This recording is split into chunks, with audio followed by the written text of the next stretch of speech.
Salam, gəlin 60-cı sualın izahına baxaq. Deməli, biz burada A-nı tapmalıyıq. A-nı tapmaq üçün gördüyümüz kimi bu üçbucaq düzbucaqlı üçbucaqdır. Düzbucaqlı üçbucaq olduğuna görə biz Pifaqor teoremindən istifadə edə bilərik.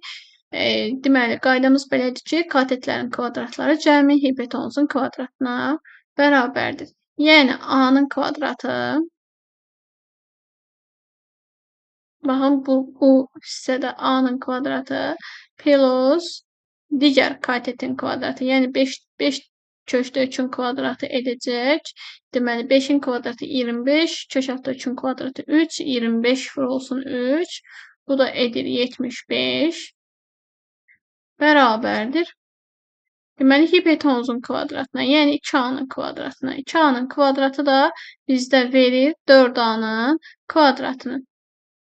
Deməli, burada A kvadratını digər tərəfə keçirsək, deməli, tənliyimiz belə olacaq. 75 bərabərdir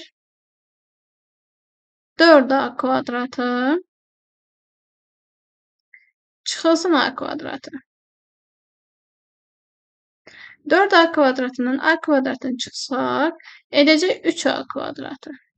3A kvadratı bərabərdir 75-ə.